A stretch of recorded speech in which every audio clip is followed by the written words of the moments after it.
I did not dream during the long sleep. The dead do not dream. There is a fundamental misunderstanding held by every lesser species that has ever stumbled across evidence of our existence. A misunderstanding I have observed, catalogued, and dismissed across more iterations of galactic civilization than any of their oral traditions can encompass. They imagine, in their impoverished way, that we must have endured our slumber in some twilight state of half-awareness. They project their own fragile biology onto us and conclude that we must have drifted through the eons haunted by memory, suspended between waking and oblivion, our ancient minds spiraling through centuries of dreaming, of grief, perhaps, or longing, of whatever it was we once were, before biotransference made us what we are. They are wrong. There was nothing. Perfect, absolute, total cessation. No sensation, no thought, no passage of perceived time whatsoever. And then, instantaneously, without interval, without transition, without the slightest gradient between non-existence and awareness, there was everything. The first thing I experienced was not sight. It was not sound. It was not the cold gleam of my tomb chamber's luminescer arrays recovering from 60 million years of dormancy, nor the faint hum of the Eternal Dominion's hypermaterial hull settling after its ageless drift through the void. The first thing I experienced was data, a cascade of simultaneous information so dense, so multispectral, so utterly without mercy for any processing architecture less than divine in its precision, that an organic consciousness receiving it would not simply have struggled, it would have ceased. The sheer weight of accumulated diagnostic report, system anomaly, threat assessment, and infrastructure evaluation, all flooding through my cognitive matrix in the same impossible instant of return, would have unmade any mind of meat and blood the way water unmakes paper. I am not meat. I am not blood. I am not paper. I am Sekathon. I am the undimmed. I am Farron of the Thorakis dynasty, Lord of the Eternal Dominion, inheritor of the Thorakis Ascendancy's ancient covenant, and I process that cascade in the time it takes starlight to cross the width of a human hand. System integrity. Compromised at 31% of total tomb infrastructure. Power generation. Functioning at 46% optimal capacity across 47 of the 119 primary dynastic cores. Canoptech maintenance constructs. Active across 14 subsections. Unresponsive across 22. Stasis crypts. Emergency awakening sequence already engaged in 53% of warrior caste chambers. Reanimation protocols. Fully operational and cycling. Dolmen gate access. Sealed due to structural compromise in primary gateway chambers. External communications. Offline. And then the override designation that eclipses all other system states. Threat classification. Priority absolute. My Lich Guard were already in ceremonial formation when my awareness fully crystallized within my body's neural substrate.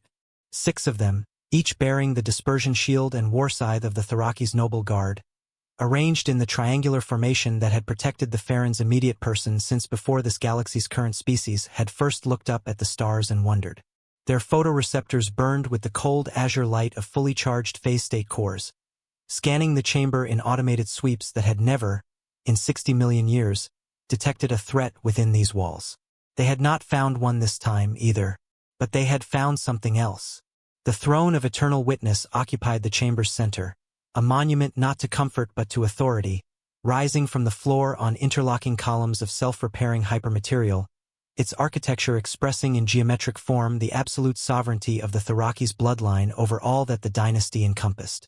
I sat within it and extended my consciousness outward through the tomb ship's distributed cognition web, the Akashic lattice, my dynasty's variant of the standard Nexus architecture that all Necron tomb ships maintain, and I perceived my vessel. The Eternal Dominion. My reliquary. My inheritance and my instrument.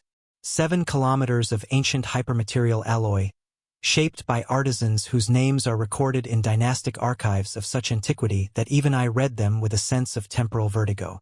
She had been constructed before the old ones had fashioned their first warrior servants from primitive genetic stock. Before the Eldar had dreamed their first dream of decadence. Before any of this galaxy's current occupants had drawn their first breath, let alone built their first fire. She had sailed void between galaxies. She had passed through the coronal plasma of dying stars. She had drifted in perfect, lightless silence through 60 million years of geological time, her hull impervious, her sleeping cargo undisturbed, her automated systems maintaining the biological suspension of 10,000 Necron nobles and their warrior legions with the patient, unfeeling competence of machines that have long since outlasted every hand that built them. And something had struck her. I processed the hull breach data with the focused methodology of a surgeon examining a catastrophic wound, peeling back layers of secondary damage to expose the primary trauma beneath. Hull breaches, 47 confirmed, 19 estimated, distributed across the aft and starboard quadrants with particular concentration around the aft processional, the sacred gallery corridor where the lesser noble crypts were arranged in order of dynastic rank. The largest breach measured 460 meters across at its widest point and 200 meters deep. A tearing, ragged wound in hypermaterial plating that had never been designed to yield. It was not erosion, not micro-impact degradation from void debris, not the slow, patient work of entropy across geological time. This was impact trauma, violent, sudden, and recent. The metal at the breach edges was still exhibiting phase disruption patterns consistent with catastrophic kinetic energy transfer. Something had struck the Eternal Dominion at speed, at angle, and it had not bounced away. It had lodged itself inside her. I reached for the external sensor array. Many receivers were dead or corrupted, but those that remained fed me a picture, incomplete, smeared by interference, but sufficient in its broad outlines to understand what I was perceiving. And understanding it, I experienced the functional analog of a sensation I had not catalogued in over 600,000 centuries. Not horror. I do not have the architecture for horror, not in any form that would be recognizable to an organic being. What I experienced was more precise than that. It was the specific cognitive state that arises when one's models of reality are confronted with data that they categorically were not designed to accommodate. It is the machine equivalent of finding that the fundamental constants of mathematics have changed while you were not looking. The void around the Eternal Dominion was not empty. Ships.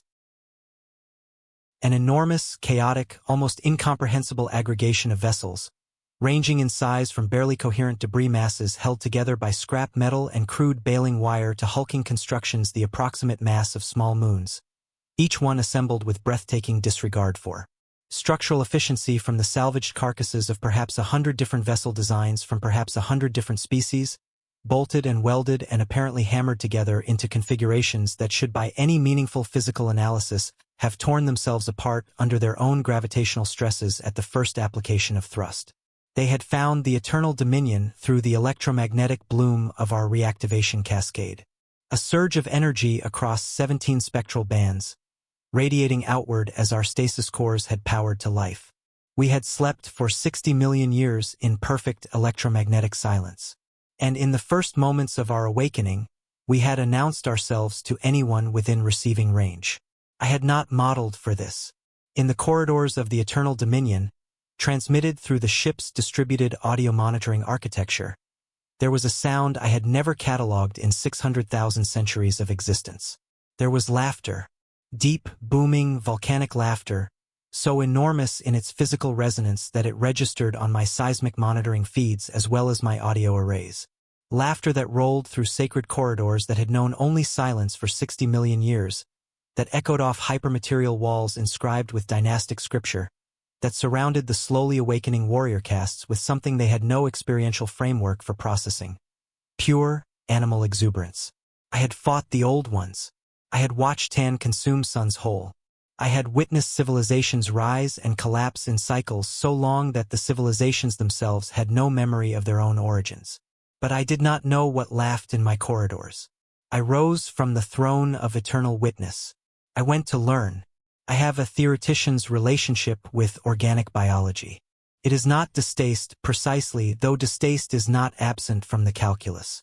It is closer to the particular detachment of an archaeologist examining a specimen from a civilization so fundamentally different from their own that the artifacts recovered resist interpretation. The organic species of this galaxy are, in their way, interesting. Their metabolisms are efficient in conditions where precision engineering would be prohibitively expensive. Their adaptability exceeds anything a design system can match in real time. Their capacity to generate new information through the chaotic interaction of semi-random genetic recombination occasionally produces cognitive structures of genuine, if transient, novelty. I acknowledge all of this.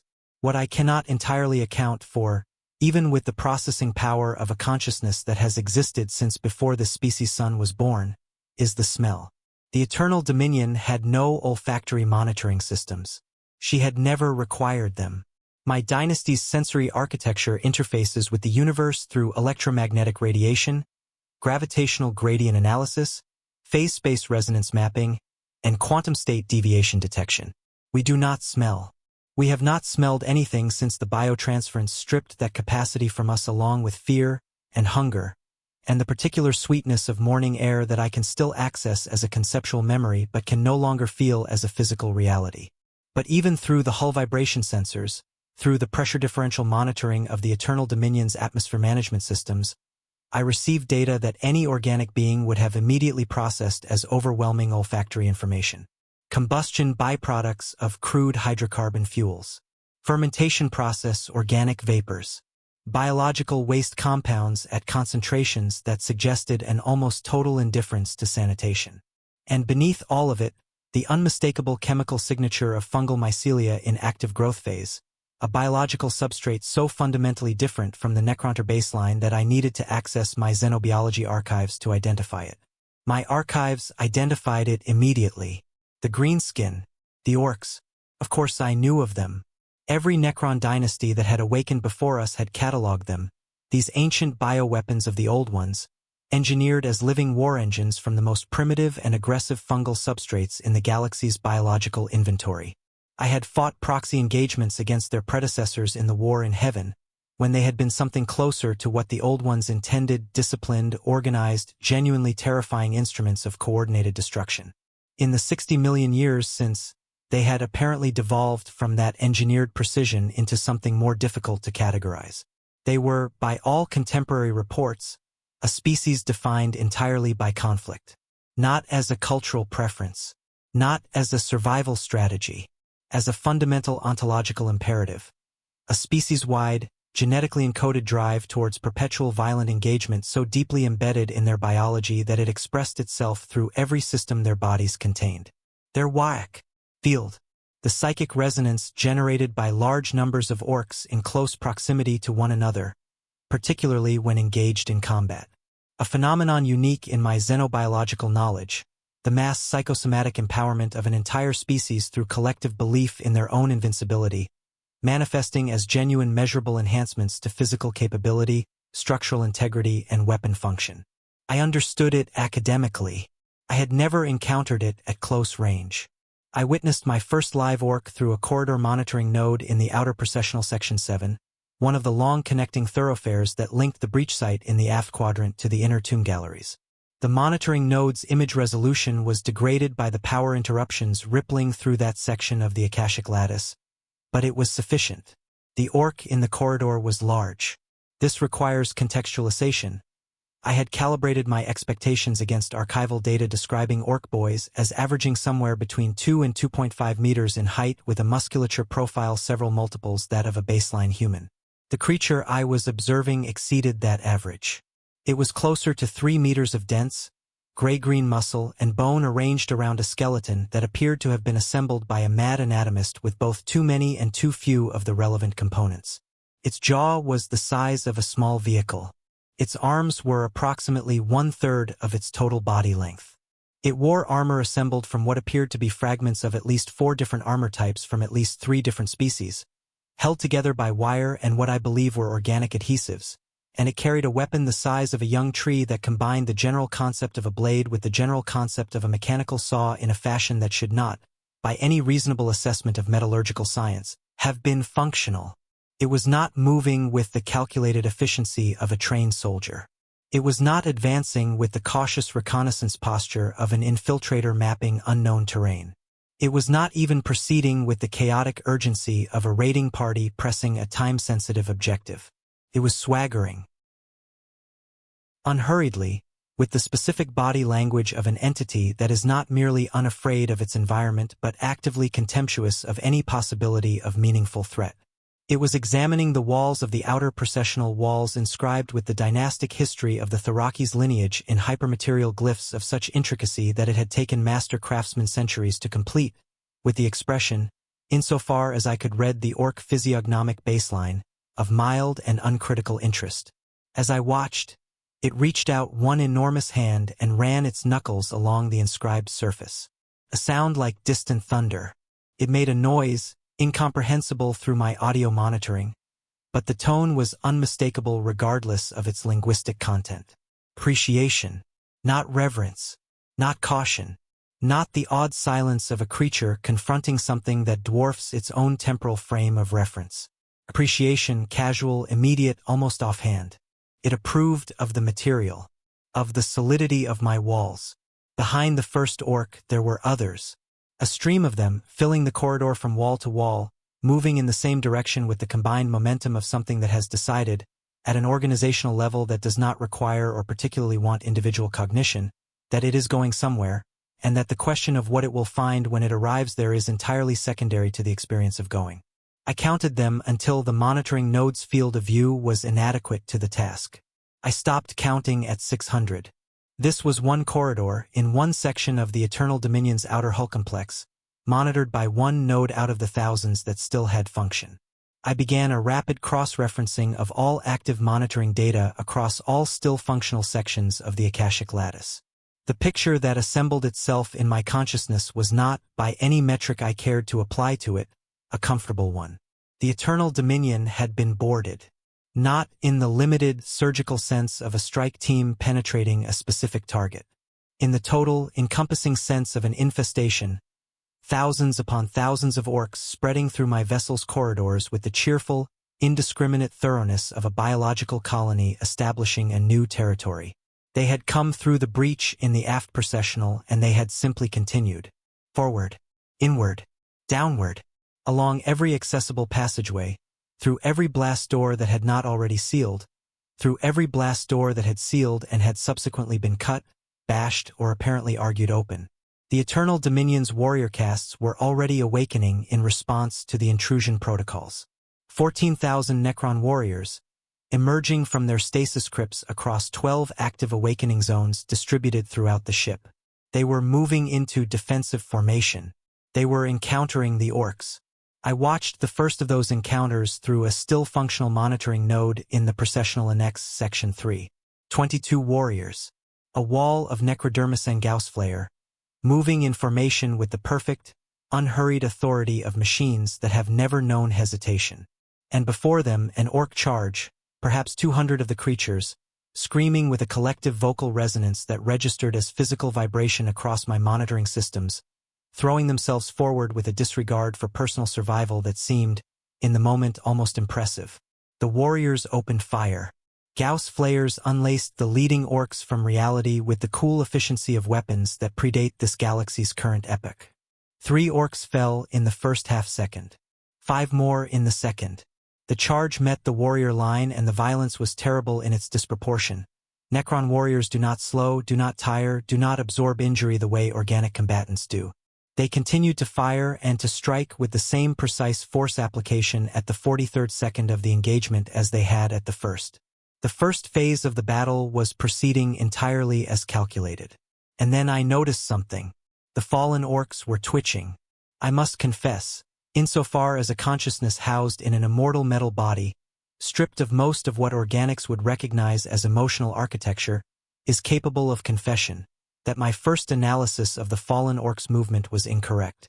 My first hypothesis was that the twitching represented the final electrochemical discharge of a nervous system in terminal shutdown. This is a well-documented phenomenon in organic biology. Muscles contract, limbs move. The body performs a last, involuntary pantomime of life before the processes sustaining it finally arrest. It is not meaningful. It is not significant. It is merely the mechanical after-echo of something that was briefly alive.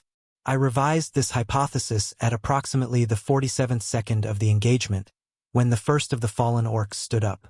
Not twitched, not shifted, stood.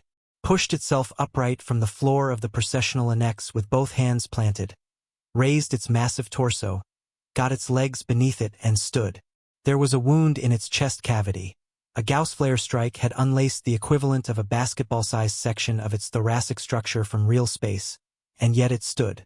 Its internal organs, or whatever the orc approximate was, had been partially phased from existence, and yet it stood. It retrieved its weapon from the floor beside it, shook its head once as if clearing water from its ears, and then it turned and looked at the warrior that had shot it.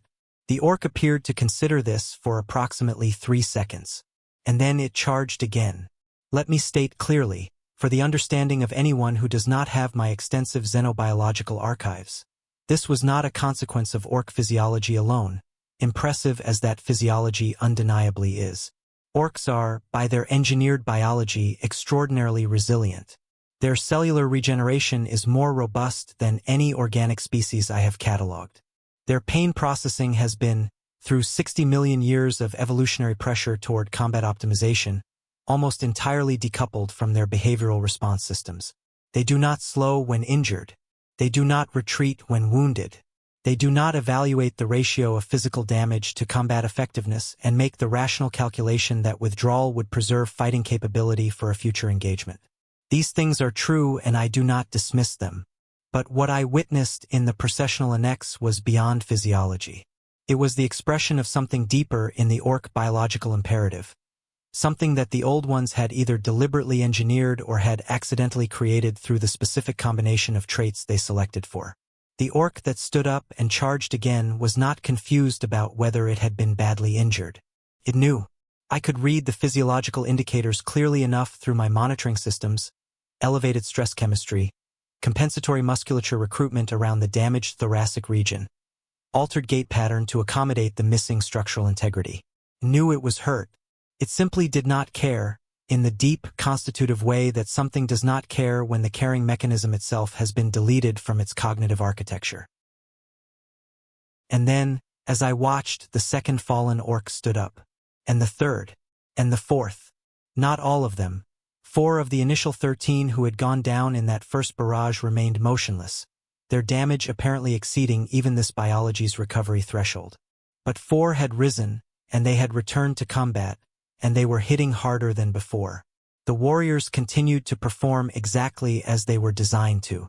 Their tactical programming, operating through the distributed battle intelligence of the warrior caste's collective, had already analyzed and adapted to the pattern. The orcs rise faster than expected, increase fire cadence and concentration to ensure terminal damage thresholds are reached before recovery completes. They were doing exactly this. They were good at it. But I was watching the wider corridor again, and something in the orc advance that had been moving through the outer sections had changed. The stream of orcs that had been proceeding with that casual, swaggering thoroughness, flooding inward through the ship with the self-assured purposelessness of creatures who expected everything ahead of them to simply yield, had stopped. Not in the way that an army stops when it meets unexpected resistance and must reorganize. It had stopped in the way that a crowd stops when something remarkable and entertaining is happening nearby and everyone wants to see. They had heard the sound of the battle in Processional Annex Section 3, and they had come to watch. Through a monitoring node covering the Annex approach corridor, I watched hundreds of orcs pack themselves into the viewing corridor, craning enormous heads to observe the fighting. They were making sounds, the characteristic layered vocalizations of the orcoid subspecies across multiple registers, and even without translation architecture operational, the emotional tenor was clear. They were enjoying themselves. They were watching the spectacle of their comrades fighting the metal warriors that would not die, and they were finding it specifically, precisely, joyfully entertaining. One of the watching orcs, I noted it because of its size, which exceeded even the already impressive average, was doing something with its face that I eventually identified as grinning. It was watching a Necron warrior cut down 2 orcs simultaneously with a single war-size sweep, and it was grinning. This was the first moment I felt something I would characterize, in retrospect, as unease. Not because of the orcs' toughness. Not because of their numbers, though those were significant. Not because of any calculation of tactical probability I had yet run. But because of something more subtle and harder to quantify, the quality of the orcs' attention as they watched my warriors fight. There was no fear in it. There was no awe. There was not even the straightforward aggressive excitement of creatures who want to join the battle. There was something that I was not certain I had a cognitive category for. There was recognition. The orcs were looking at my warriors, at their relentlessness, at their refusal to slow or bleed or break, and they were recognizing something in it. I did not understand, not yet, what they were recognizing. But I watched the grinning one push itself off the wall and shoulder back through the crowd of watchers and move away down the corridor at speed. Not toward the battle, but away from it, deeper into the eternal dominion, and I felt the first faint stirring of something that was not quite concern. Not yet. The battle in Processional Annex Section 3 continued for another 30 minutes. By its conclusion, 67 orcs lay permanently neutralized and 11 of the 22 warriors required reanimation cycling before they could return to active function. The annex was clear. The defensive perimeter had held. I noted these figures. I noted the ratio. I noted that the 11 warriors requiring reanimation cycling had done so in full visibility of the surviving orcs who had withdrawn from the annex's immediate area but had not retreated. I watched the orcs watch my warriors reanimate. I began, slowly, to understand why the large one had been grinning. The reanimation protocols of the Thorakis dynasty are among the finest examples of regenerative technology in the history of this galaxy's material sciences. This is not dynastic vanity. It is catalogued fact, verifiable against any comparative metric one cares to apply. Our cryptex refined the standard Necron reanimation framework over a period of approximately 40,000 years prior to the Great Sleep, incorporating innovations in phase state reconstruction, cellular analog substrate repair, and distributed neural matrix continuity that other dynasties had not reached by the time they, too, entered stasis. The result is a reanimation architecture that operates faster, recovers from greater structural damage, and maintains higher cognitive continuity through the reconstruction process than any standard warrior caste system I have encountered in my pre-slumber operational data. A Thorakis warrior destroyed in battle does not merely reassemble. It returns. The distinction is subtle but philosophically significant. Standard reanimation protocols reconstruct the physical substrate, the body, and reload the basic operational programming. A functional copy of the warrior is produced, indistinguishable from the original in all its essential parameters. What my cryptex achieved, through those 40,000 years of refinement, was the preservation of continuity. The warrior that returns from reanimation is not a reconstruction but a restoration. The same entity, the same accumulation of tactical experience, the same individual, for whatever that word means when applied to a consciousness that does not experience individuality in the organic sense. I tell you this not as context for what followed, but as a necessary prelude to the specific quality of horror. Again, I use the word loosely, that I experienced when I finally understood what the orcs had understood before I did. It took approximately 4 hours. 4 hours of orcs flooding my corridors, encountering my warrior castes, fighting with every variation of ferocity and tactical creativity that a species that is, at its biological core, a living war engine can manage. 4 hours of the Eternal Dominion's deep corridors vibrating with the sound of combat Gauss discharges, warscythe impacts, the detonation of orc weaponry that should not theoretically function but which continued to function with gleeful disregard for the laws of physics. 4 hours of watching monitoring node after monitoring node feed me tactical data that was, by any numerical assessment, encouraging. Warriors holding. Reanimation protocols cycling. Defensive perimeters maintaining integrity in the outer sections. Orc advance checked in 14 of 23 contested corridors. But in those same 4 hours, something else had been happening. The large orc I had noticed, the one who had been grinning, the one who had pushed through the watching crowd and moved inward at speed after the first engagement in Processional Annex Section 3, had not been retreating. It had been organizing. The Eternal Dominion's internal communications architecture was compromised in many of the outer sections, but I still had audio monitoring in enough corridors to piece together, over those 4 hours, a crude translation of what was being communicated through the orc invasion force. The orcoid language, or rather languages, since the greenskin communication system involves at least 4 simultaneous registers of vocalization operating at different frequency ranges and semantic layers, resists formal linguistic analysis, but its broad emotional and intentional content can be derived from tonal and contextual markers even without structural decoding. What was being communicated in those 4 hours through the invasion force's distributed oral network, orcs talking to orcs in the corridors, orcs reporting back to whatever command structure existed, orcs responding to that communication by changing their behavior and direction, was something I could not initially categorize. It was not tactical instruction, though tactical instruction was embedded in it. It was not threat assessment, though awareness of the Necron warrior's capabilities was clearly being distributed. It was something more fundamental and more difficult to process because I had no framework for an enemy who communicated not just information but enthusiasm. They were telling each other about the reanimation. The Orks who had witnessed it, in Processional Annex Section 3, and in the 17 other engagement sites where the same phenomenon had repeated itself in the intervening hours, were telling every other Ork in the invasion force about it. And the telling had a quality that I had never once encountered in 60 million years of experiencing, studying, or receiving reports about combat communication between enemy forces. It had the quality of a recommendation. Come here.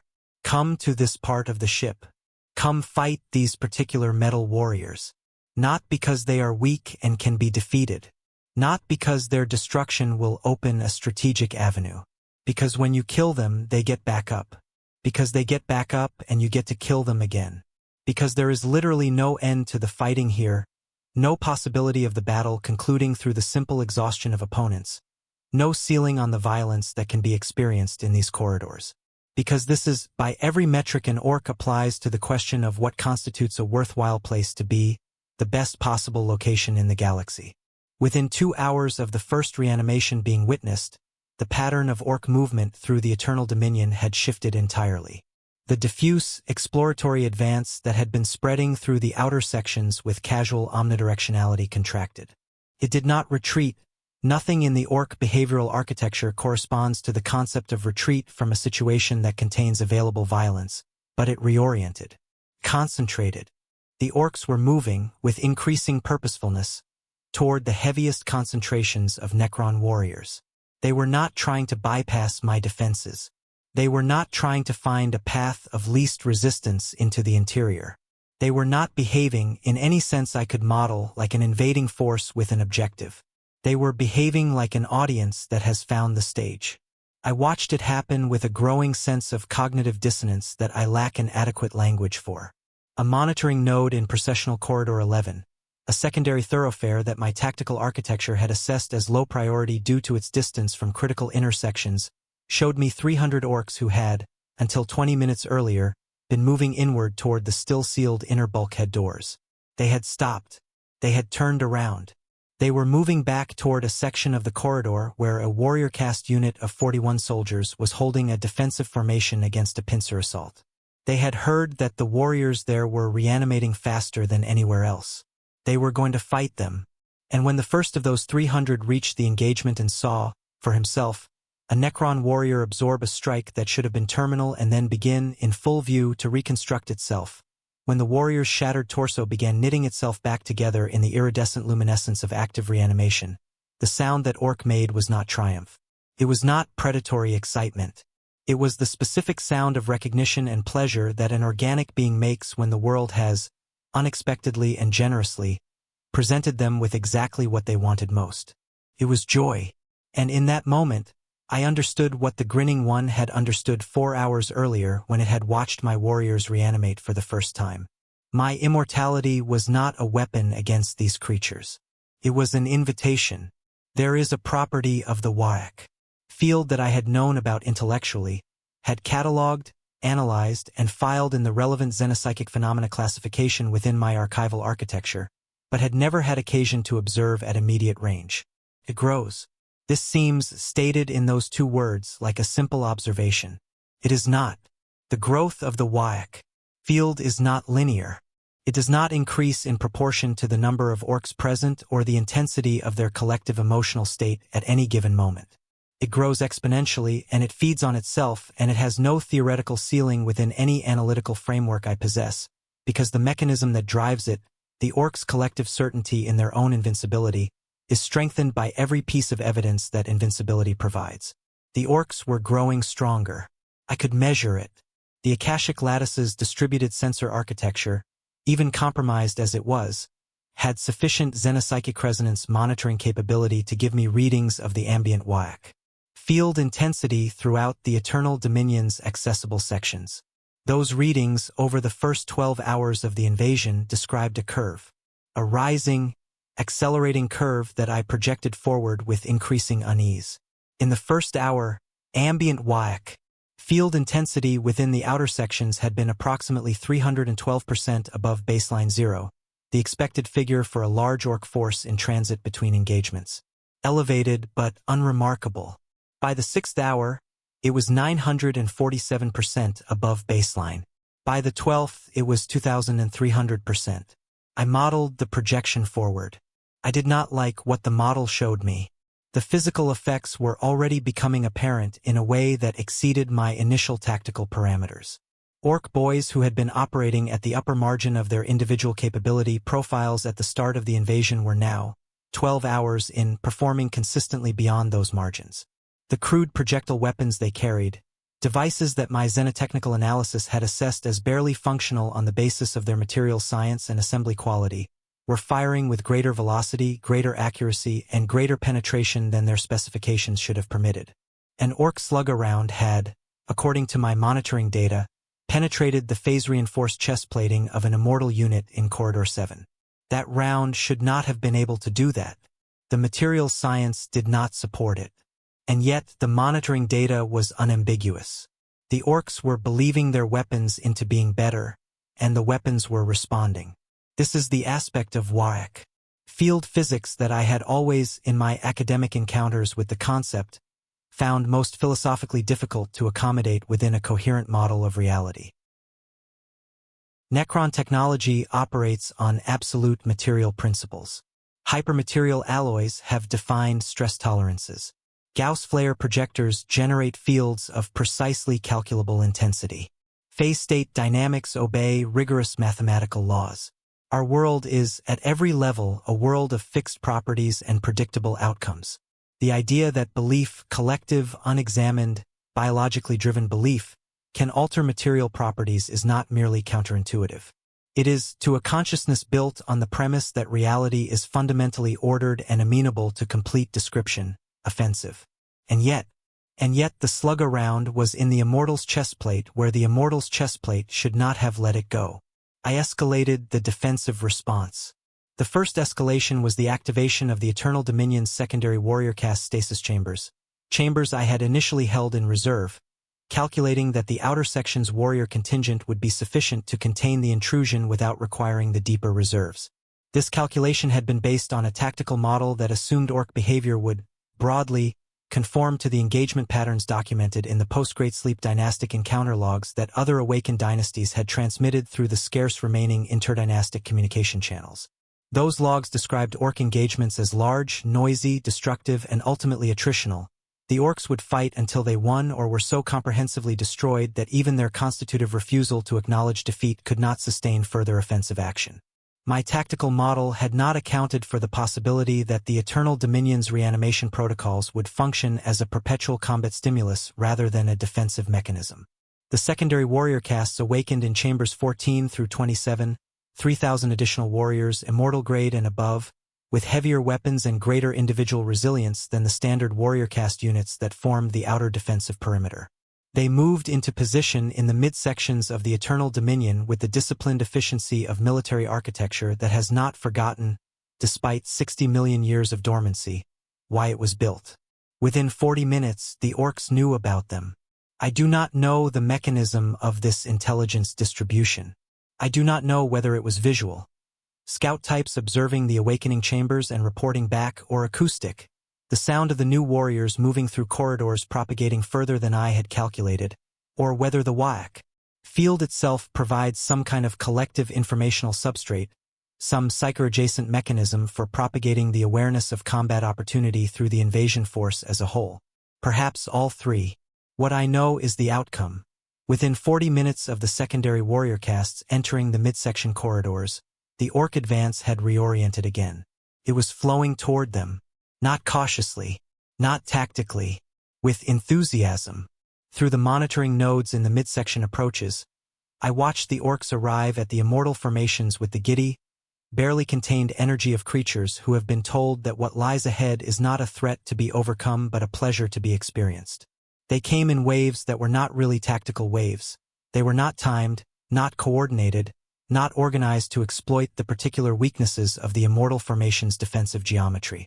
They came because they wanted to come, and they continued to come because coming felt good, and the fact that the Immortals were cutting them down with Tesla carbine fire that should have been sufficiently devastating to break any rational combatant's will to advance did not deter them because they were not operating on rationality. They were operating on something far older and far more terrible than rationality.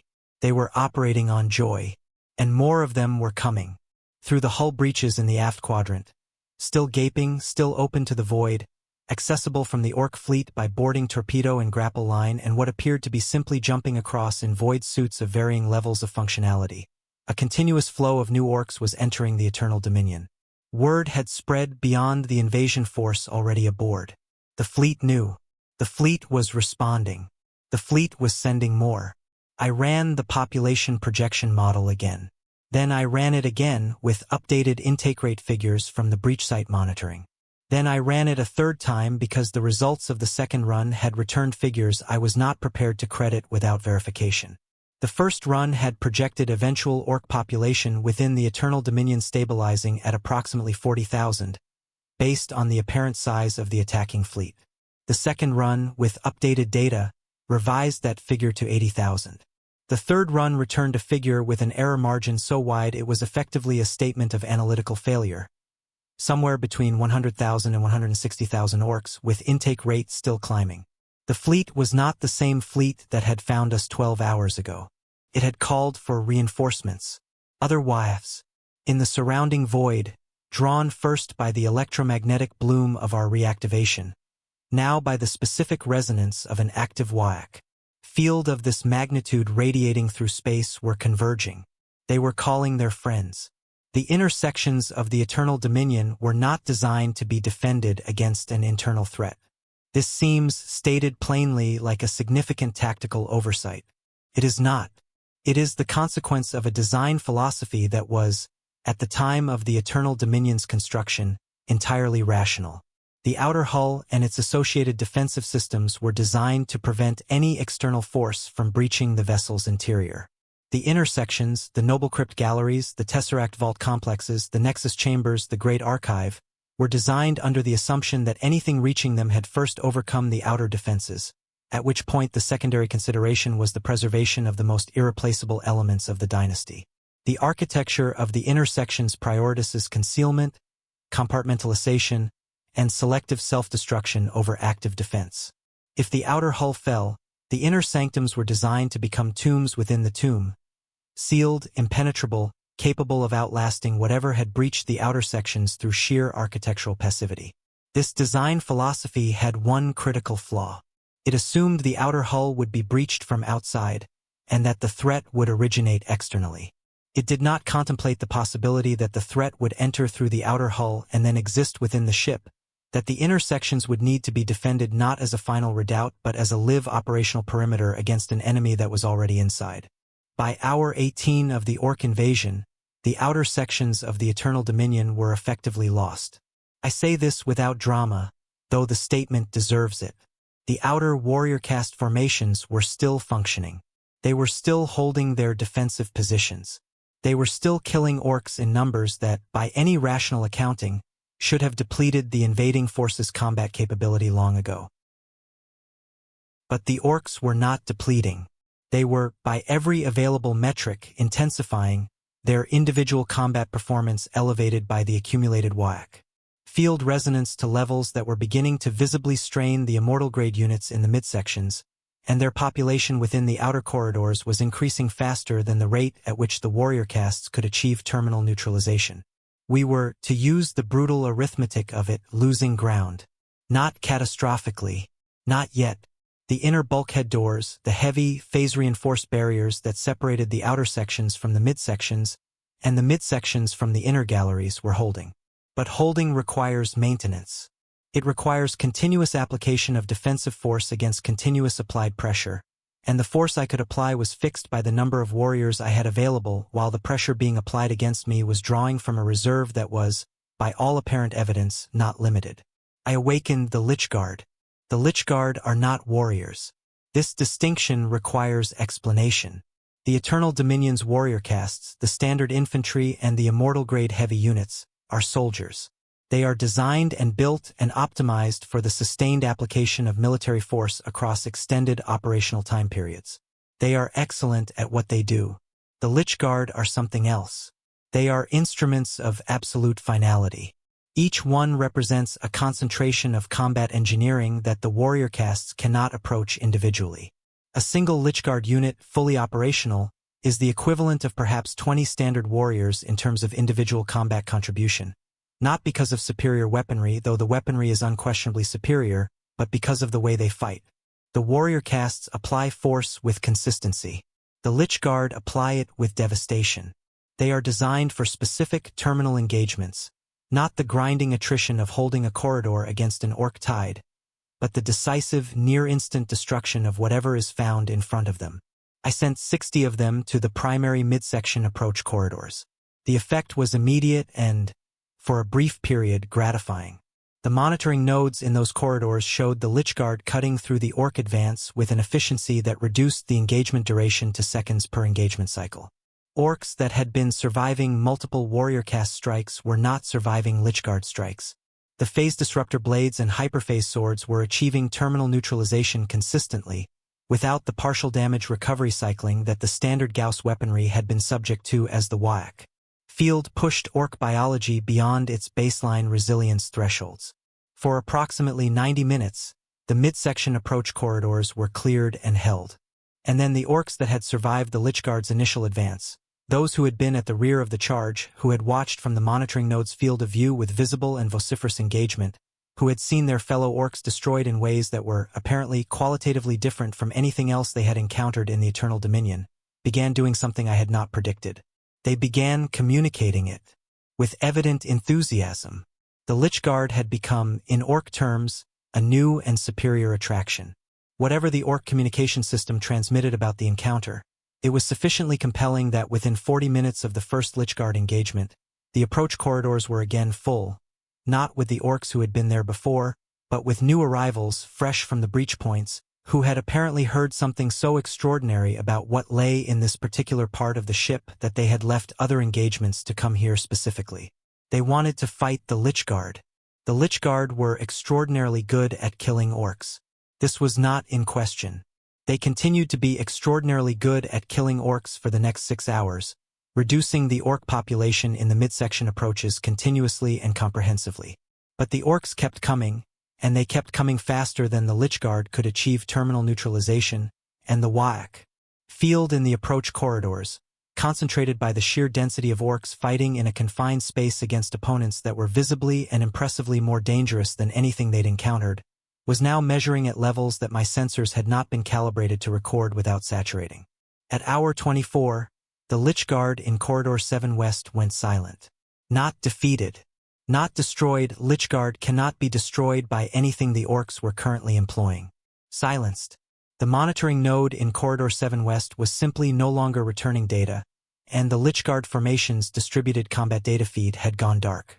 Interference. The Waaagh field at those concentration levels was generating electromagnetic turbulence sufficient to disrupt my internal monitoring architecture. I was going blind in sections of my own ship. I called my Cryptek. Cryptek Vasithek the Unwritten had served the Thorakis dynasty since before the Great Sleep. He had been, in the years prior to our long dormancy, the architect of our reanimation protocol refinements, the consciousness responsible, more than any other individual in the dynasty, for the specific excellence of our warriors' return-from-death capability. I found him in the secondary Nexus chamber, surrounded by his instruments, examining the same monitoring data I was examining with the focused attention of a mind that exists entirely within the problem it is studying. I did not need to explain the situation. He had been awake for 12 hours, and he was a Cryptek. The reanimation architecture is functioning at optimal parameters, he said, before I had completed the formality of greeting. His vocoder carried the characteristic harmonic resonance of a consciousness that has had too long to refine its own communication patterns into precise instruments. Every warrior's recovery profile is within design tolerance. The protocols are not at fault. I know, I said. There was a silence between us of the specific quality that exists between two ancient intelligences who have both arrived at the same conclusion and are in the process of determining who will articulate it. They are feeding on it, Vasithek said. Yes. Every warrior that reanimates in their sight generates a quantifiable increase in the local Waaagh. Field intensity. I have been measuring it. The correlation is exact. It is not incidental. The Orks are not merely benefiting from the psychological effect of watching an enemy that cannot be permanently killed. The reanimation event itself, the moment of active reconstruction, the luminescent phase transition, the return to combat function, is generating a stimulus in the Ork collective psychic substrate that is directly amplifying the Waaagh. Field. Our immortality is psychic nutrition for them. I had reached this conclusion independently, but hearing it articulated by Waaagh, stated in his precise, affectless vocoder voice with all the clinical detachment of a mind that had long since transcended the distinction between horrifying and merely interesting, gave it a weight it had not quite possessed when it existed only within my own cognition. Can the protocols be modified? I asked. Can the reanimation event be made less visible? Waaagh considered this for 2.7 seconds, an eternity, for a mind like his. The luminescent phase transition is a physical consequence of the reconstruction process. The energy emission cannot be eliminated without critically degrading the reconstruction fidelity. We could reduce it by perhaps 40% of its current magnitude, but at the cost of a 17.3% increase in incomplete reanimation events, warriors who reconstruct improperly and enter degraded operational states. He paused. I would not recommend it. No, I agreed. Another silence. There is another problem, Waaagh said, and his tone, if a vocoder can be said to carry tone, carried something that I had not heard from him in 60 million years. Not alarm. Waaagh did not do alarm, but a specific, carefully modulated note of emphasis that he reserved for information that required my direct and immediate attention. The spores. I reviewed the relevant archival data in the time it took him to draw breath he did not need. Ork spores, a biological mechanism so deeply embedded in the Ork reproductive and ecological strategy that it operated entirely independently of any individual's conscious action. Every Ork killed releases microscopic fungal spores.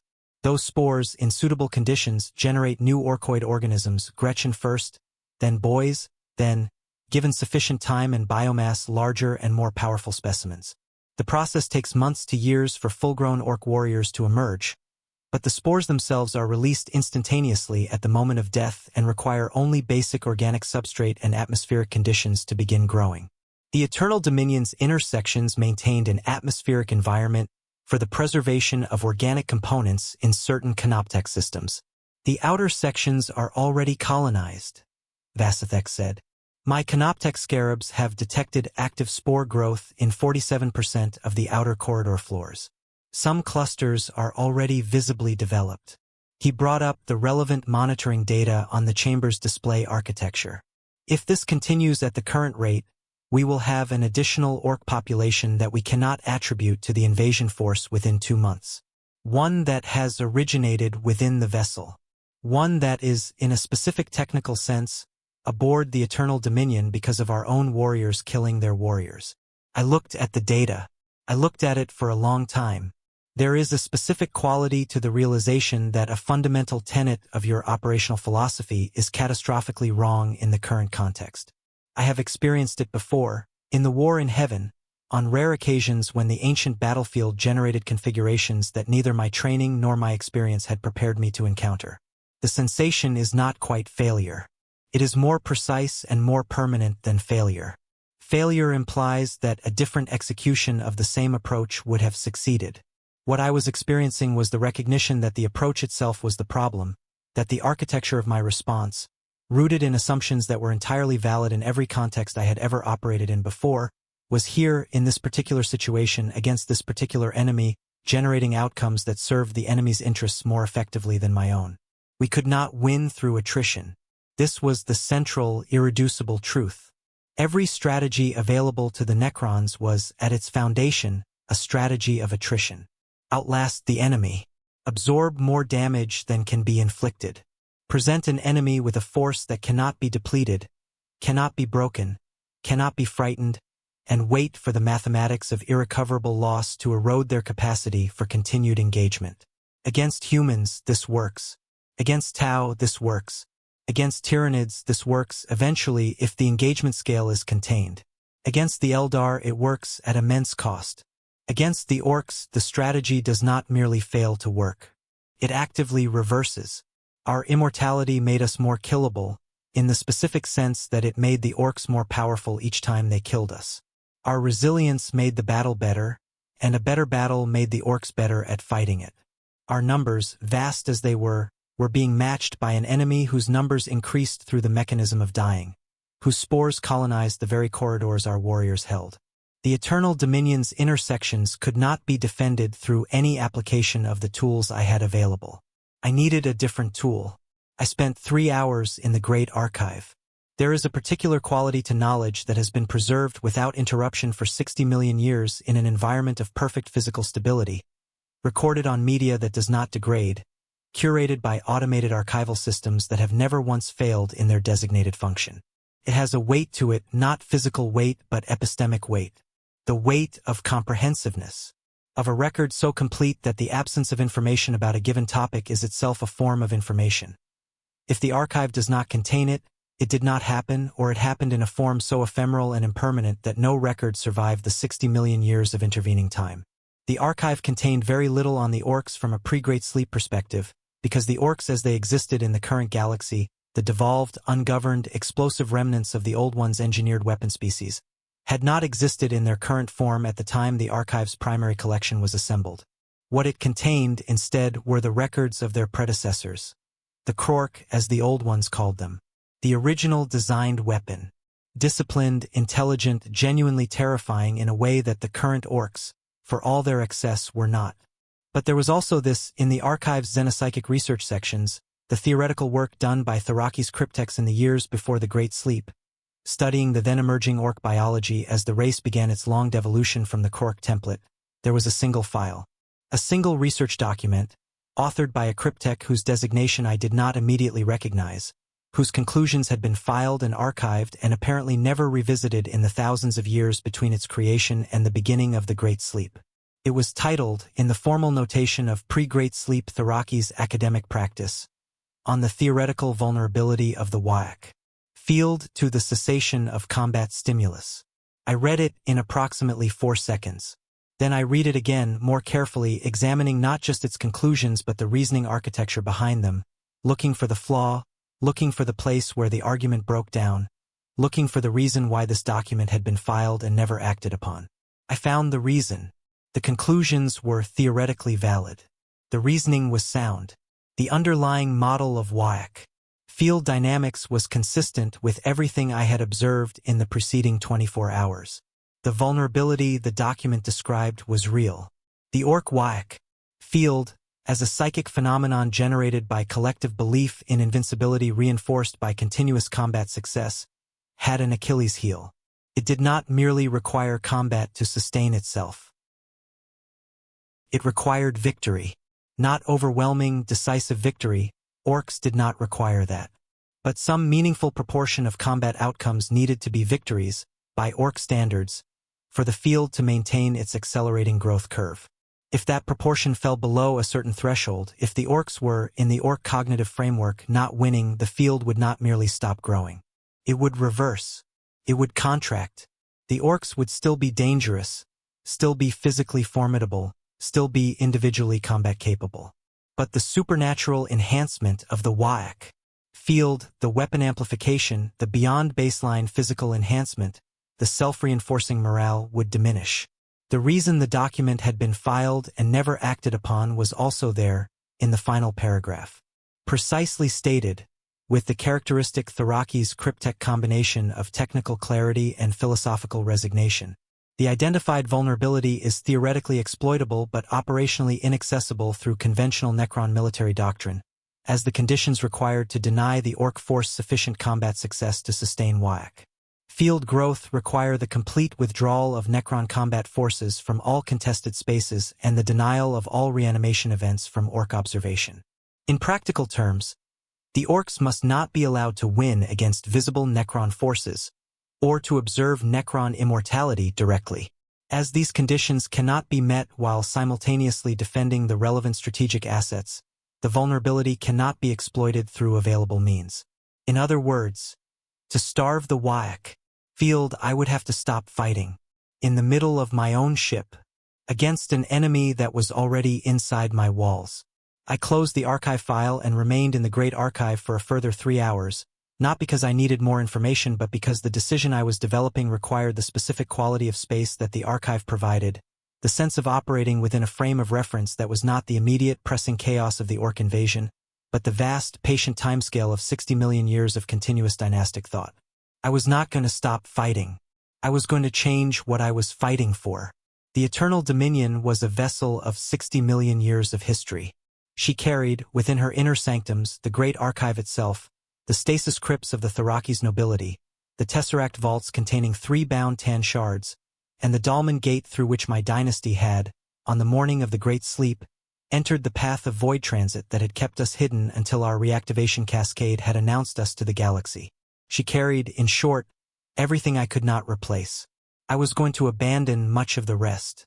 Before I could act on the resolution forming in my calculations, something happened that I had not modeled for. The tesseract vaults woke up. Not in the literal sense, the vaults, as physical structures, had been continuously operational since their construction, maintained by canoptech spiders whose sole designated function was the perpetual monitoring and reinforcement of the containment fields that held the tan shards imprisoned within their dimensional matrices. The vaults had not failed. The containment fields had not degraded. The shards were still bound, still imprisoned, still prevented from accessing the full range of their ancient, star-consuming power. They were, in every technical parameter, exactly what they were supposed to be, safely contained. But they were aware.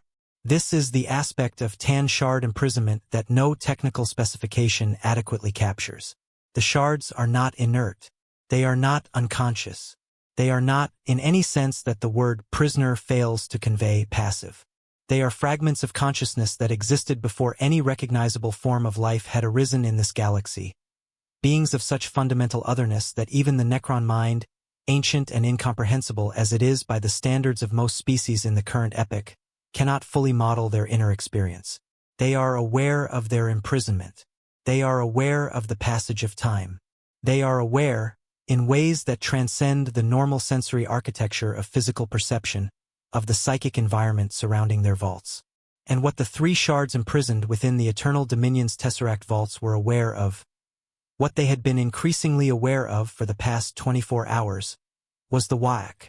The Waaagh field is a psychic phenomenon. This is straightforward in terms of its classification within the broader taxonomy of warp-adjacent energies. It is generated through the collective psychic activity of an enormous number of Ork minds, amplified through feedback mechanisms rooted in collective biology, and it manifests with real effects in the material universe through mechanisms that my xenopsychic research archives describe but do not, ultimately, explain at a foundational level.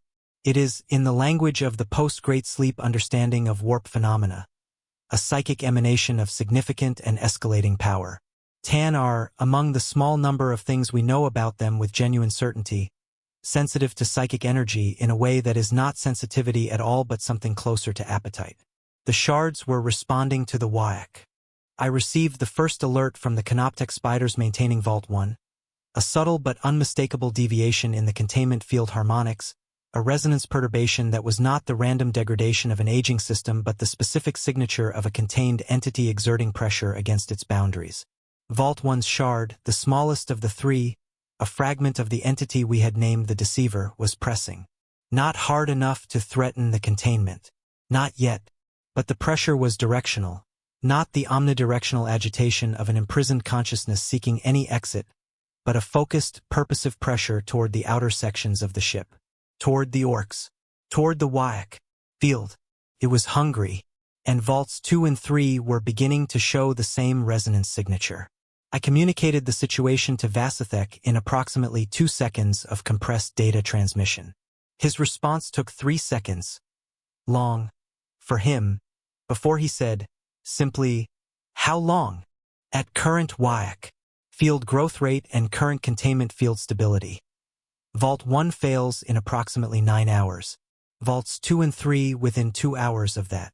And if the Waaagh field continues to grow at the accelerating rate it has demonstrated, I ran the numbers with the specific reluctance of a mind that does not want the result it is about to produce. Vault 1 fails in 4 hours. Vaults 2 and 3 within 90 minutes of that. The silence that followed was not long. Vasithek was not given to dramatic pauses. When he spoke, it was with the particular precision of a consciousness that is stating a conclusion it finds genuinely objectionable from a doctrinal standpoint but cannot rationally contest. If the shards breach containment while the Waaagh field is at current magnitude, the psychic energy they would access would allow them to reconstitute toward a level of capability that approaches their pre-shattering state. We would not be able to rebind them. No, I agreed. We would not. There is a category of outcome that I had, in 60 million years of existence, never expected to encounter. A situation in which the Necron dynasty's second most dangerous asset, 3 imprisoned fragments of ancient godhood, held in check by the finest containment engineering in the history of this galaxy, became a liability because of the actions of the most primitive, least technologically sophisticated species I had encountered since the end of the war in heaven. The Orks were not threatening the Tesseract vaults deliberately. They had no idea the vaults existed. They were not, by any assessment, tactically sophisticated enough to have identified the imprisonment of Tan shards as an avenue of attack and engineered a Waaagh field of sufficient psychic intensity to destabilize the containment. They were doing it by existing, by fighting, by being exactly what they were, an engine of collective psychic violence too simple and too joyful and too blunt to know what it was endangering. The universe has always rewarded a certain kind of catastrophic ignorance. I made a decision in the approximately 15 seconds it took me to process all available data and model all available response options. 15 seconds is, for a consciousness of my processing capacity, long enough to have run through every permutation, every suboptimal response, every path that did not lead to the specific bitter conclusion I was arriving at. 15 seconds is long enough to grieve, in whatever functional analog to grief a metal mind contains. The outer 40% of the Eternal Dominion, the breach sections, the aft processional, all 23 outer corridor networks, the secondary stasis chambers, the 4 awakening zones whose warriors were currently engaged in the outer sections had to go. Not abandoned. Destroyed. Phase folded from the material universe and sealed from re-entry. The outer sections needed to not exist, or more precisely, to exist in a state that the Orks could not inhabit and the Waaagh field could not amplify from. Approximately 3,000 warriors and 40% of the ship's total physical structure. 3,000 soldiers who had served the Thraki's dynasty across 60 million years of existence. Gone. Not in battle. Not in honorable terminal engagement with a worthy enemy. Because a species of engineered fungal organisms had found them enjoyable to fight. I did not allow myself to remain in the emotion analog of that assessment longer than the decision required. The vaults had 4 hours. I had preparations to make. The preparation took 2 hours and 40 minutes. I will not describe the full operational sequence in the detail that a tactical record would require, because this is not a tactical record. It is, I have come to understand, in the framing of what it is I am doing by narrating these events at all, a testimony. A personal account of something that, in my 60 million years of existence, is the closest I have come to a category of experience that organic species might recognize as defeat. Not a defeat in arms. The Orks never broke my inner defenses. They never reached the noble crypt galleries, never approached the Tesseract vaults, never laid a single gray-green hand on the Great Archive or the Dalman Gate. In strict military terms, the Eternal Dominion's critical assets were preserved. The dynasty survived. But something happened in those 2 hours and 40 minutes of preparation that I am still processing cycles later, in the process of fully accounting for. I spoke to the warriors in the outer sections. I do not mean that I addressed them through the command architecture in the way a Farron addresses his forces during an operational directive. That is not speech. That is instruction. What I did, through the Akashic lattice in the sections where it still functioned, was something I had not done with warriors since before the Great Sleep. I transmitted the full context of the situation. I explained the threat, the calculus, the conclusion I had reached, and the decision I had made. I told them what was going to happen to the outer sections. I told them what that meant for the warriors still operational within those sections. The warrior caste does not, by design, experience what organics would call fear or grief or the full weight of mortality. The biotransference that transformed the Necronter into what we are now removed the deepest architecture of existential dread along with the biological substrate that generated it. A warrior told that it is going to cease to exist does not experience that information the way a human soldier would. There is no terror, no animal desperation, no clawing at existence. But there is, and this is the thing that I had not allowed myself to fully contemplate in the hours since I had reached my conclusion. There is awareness. The warriors know. They receive the information and they process it and they know, with the full clarity of consciousness that does not have the mercy of denial or delusion, what it means. I had fully expected compliance. I had not fully accounted for the quality of the silence that followed. It lasted approximately 1.4 seconds. Long enough for a consciousness of warrior-grade processing to be meaningful. And then the warrior's tactical feeds resumed, exactly as before, exactly as professional, exactly as disciplined, but something in the Akashic lattice between us had changed. Something had been said and received and acknowledged in that silence that I am not certain I have the vocabulary for, even now. The warriors in the outer sections continued to fight with the same precision and the same relentlessness. They held the Orks' attention, kept the engagements focused, denied the invaders access to the midsection bulkhead doors during the 2 hours and 40 minutes of my preparation, and they did it knowing. I will carry that. At hour 26 of the invasion, the preparation was complete. The sequence I had designed was threefold. First, the complete reactivation of the inner section's canoptek wraith formations, tasked with the manual reinforcement of all midsection bulkhead doors and the physical clearance of the secondary corridor networks between the outer sections and the midsection perimeter. The wraiths could phase through walls. They could work in areas completely dark to my monitoring architecture. They were immune to the Waaagh field's weapon amplification effects because they were not biological. And critically, they did not reanimate.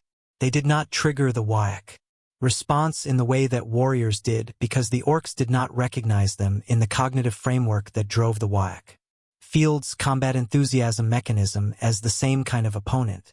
The wraiths were wrong, confusing, wrong-shaped, and wrong-feeling, and Orks do not derive the same psychic nutrition from fighting something they do not understand. Second, the activation of the Eternal Dominion's outer section atmospheric evacuation system. She had been designed for void sailing. Her inner sections were sealed. Her outer sections could, if commanded, have their atmospheric content vented to the void.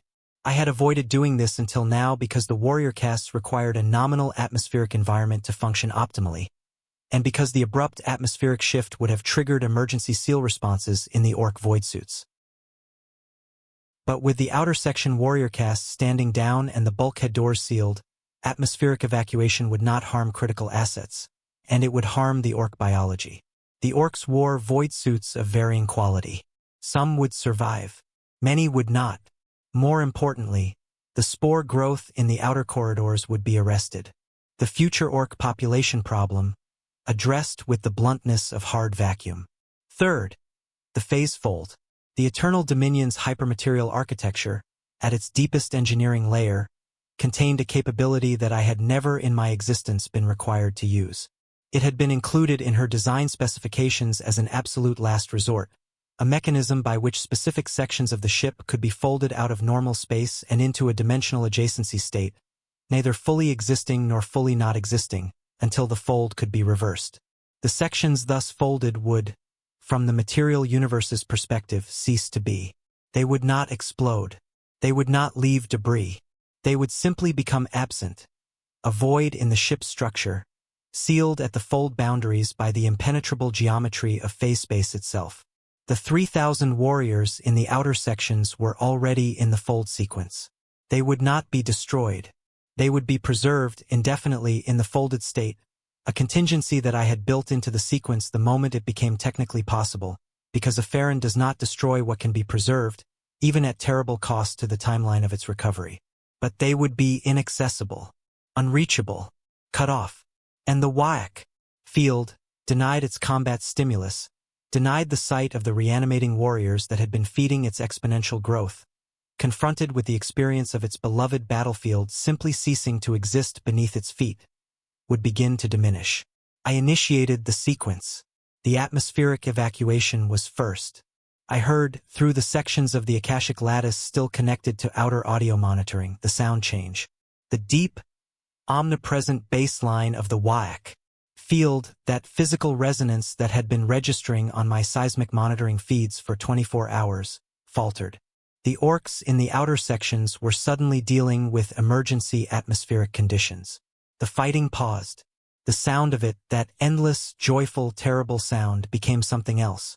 Became confusion, which is the one state the Waaagh field cannot easily metabolize into strength. The Wraith formations completed the bulkhead reinforcements in the midsection perimeter. The fold sequence reached its critical threshold. I activated the phase fold. 40% of the Eternal Dominion folded away. What the Orks in the outer sections experienced in that moment I cannot fully reconstruct. The monitoring architecture in those sections was already dark. But through the physical sensors in the midsection perimeter, the vibration monitors, the pressure differential systems, the gravitational gradient detectors, I received a portrait of it in negative space. The enormous vibration of massed Ork presence in the outer sections simply stopped. Not faded. Stopped. The pressure differential across the bulkhead doors dropped to zero instantaneously. The gravitational gradient registered the abrupt absence of mass from what had been the outer section volume. And through the few still functional external sensors, the ones mounted on the Eternal Dominion's outer hull rather than in the folded sections, I watched the Ork fleet. I watched it receive the information that the section of the tomb ship it had been pouring Orks into had ceased to exist. The fleet's behavior changed. The continuous flow of boarding parties through the breach sites, still visible in the hull imaging, those gaping wounds in my vessel's skin, stopped. Not immediately. The first boarding parties continued toward breach sites that no longer opened into anything, that opened, instead, into the fold boundary, into a surface of phase space so alien to every physical parameter of Ork experience that even their constitutive refusal to be deterred required a moment to process it. That moment was enough. The Waaagh field reading on my midsection sensors dropped. Not by much. Not yet. The Orks were furious, not defeated. Fury is a Waaagh field nutrient, if a less efficient one than joy. But the curve had inverted. For the first time in 26 hours, the Waaagh field intensity within sensing range was not rising. It was contracting. The Ork fleet denied its battlefield, denied the endless sport of the reanimating metal warriors, denied even the physical substrate of its victory, would begin, slowly, with enormous reluctance, to consider its options. It would not leave quickly. Orks do not leave quickly. They would attempt to find new entry points, new approaches, new ways to reach the fight that had been so gloriously, inexplicably taken from them. They would batter the phasefold boundary for days before they understood, on whatever level Orks understand things, that it was not going to open for them. And when they finally turned away, when the fleet finally redirected itself towards some other point of conflict in the galaxy's inexhaustible supply, I would begin the long work of repairing the Eternal Dominion, recovering the 3,000 warriors from the fold, and rebuilding the outer sections from the hull inward. It would take decades. I did not, in the immediate aftermath of the sequence's completion, allow myself to contemplate that timeline.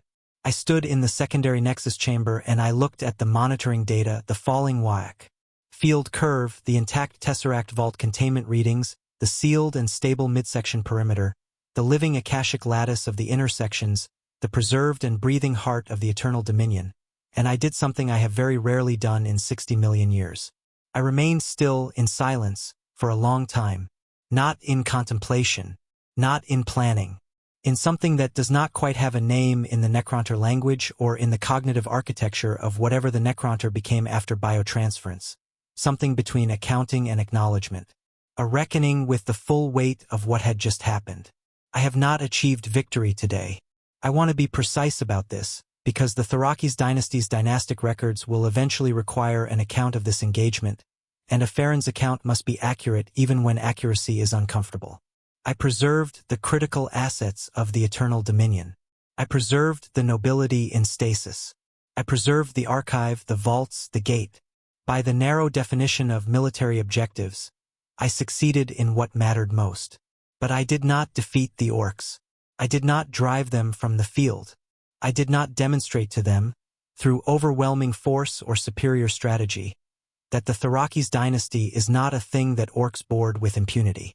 I survived them by removing the battlefield from beneath them, a technique that is, in the long lexicon of Necron military strategy, approximately as dignified as it sounds. I escaped. The distinction from defeat is real, but it is not large. The Ork fleet is still outside. Through my external sensors, I watch them. They are doing what I projected they would do, attempting new breach approaches, hammering at the fold boundary with kinetic and explosive force that does nothing whatsoever to a phase-space interface, circling the eternal dominion with the restless, barely frustrated energy of creatures that are 140,000 strong and want very badly to be fighting something and cannot quite reach it. In the specific vocabulary of Ork behavior, they are annoyed. This is not a comfortable state for a Waaagh. It is not a sustainable one. Vasithek tells me the Waaagh field has now dropped to approximately 600% above baseline. Still elevated, still dangerous, still empowering the fleet's biology beyond its unaugmented parameters, but declining at a rate consistent with continued denial of combat stimulus. If the decline rate holds, the field will have returned to baseline levels within 4 to 6 days. At that point, the fleet's motivation for remaining, the psychic pull of the fight that the Waaagh generates when it is active, will have faded. They will go. Not because we defeated them, because they got bored. I have been an instrument of civilization's extinctions. I have participated in conflicts so vast and so philosophically absolute that the current galaxy's understanding of war is, by comparison, a child's understanding of mathematics. I have watched gods destroy each other and rebuilt my dynasty from the fragments of what they left behind. I have endured, unchanged and intact, across a span of time that renders the entire recorded history of every species currently alive in this galaxy a rounding error. And I have discovered, in the 48 hours that the Waaagh Grimtusk occupied my corridors, something that 60 million years of existence had not previously taught me. There are enemies that cannot be beaten on their own terms. Not because they are stronger, not because they are faster or smarter or better equipped or better led, but because the thing that makes them dangerous is the same thing that makes them impossible to discourage, and that thing is not a weakness that can be exploited or a strength that can be countered. It is simply what they are. It is so deeply embedded in their biology and their collective consciousness that to fight it directly is to feed it. The Orks wanted to fight. Every tool I had was designed to fight. The intersection of those two facts produced an outcome that should have been impossible. My greatest strength becoming their greatest advantage. There is a lesson in this. I have been processing it since the phase fold completed and the outer sections disappeared and the sound of laughter finally went quiet in my corridors.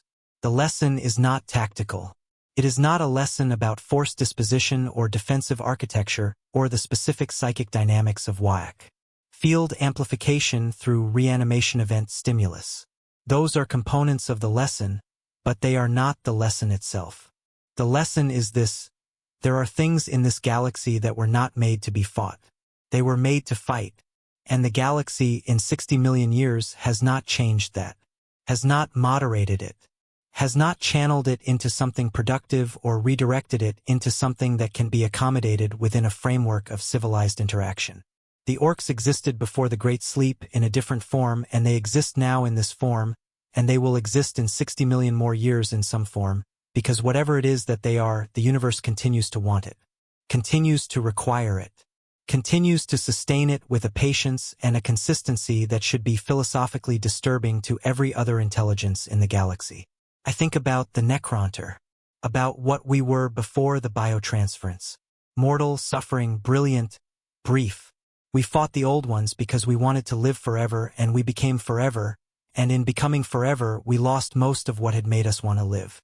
I think about the Orks, who were also made by the old ones, made for purposes as alien to the Orks' current existence as the old ones themselves are to us now.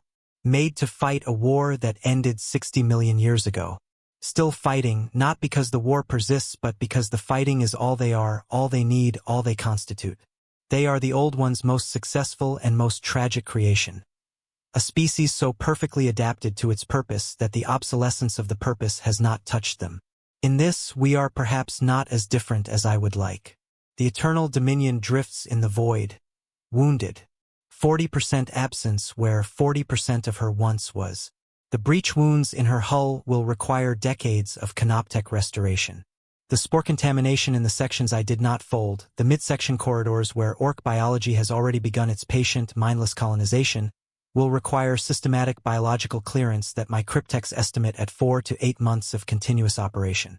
The 3,000 warriors folded into phase space adjacency are stable, and the calculation of their recovery, the precise reverse fold sequence required to return them to normal space without the catastrophic phase disruption that an improperly executed unfold would cause, will occupy Vasatheka's attentions for the better part of a decade. This is what the Orks cost me. Not defeat, not extinction, not the loss of what was irreplaceable, but the loss of time, which is, for a being that is theoretically immortal, supposed to be the one resource that has no value because it can never run out. And yet time spent rebuilding from this is time not spent on the dynasty's purposes. Time not spent on the great work of restoring Thraki's supremacy in the current galaxy. Time not spent sleeping. I find, examining this outcome with the full clarity of a mind that has had time to process it, that I do not like what the Orks have made me feel. The functional analogues to frustration and to something uncomfortably adjacent to humility. The sense of having met something that my vast, ancient, 60-million-year architecture of experience and knowledge and capability was not fully equipped to address. The sense, most of all, of having been made to retreat from my own corridors by something that never stopped laughing the entire time it was in them. Vasathek has recommended that we mark the Waaagh, Grimtusk's fleet signature in the Thraki's tactical database as a priority 1 avoidance vector. He is correct. If the Waaagh, Grimtusk or any fragment of it, appears in a system where Thraki's assets are present in the future, our response will not be engagement. It will be phase transit departure. Immediate, uncontested, strategic.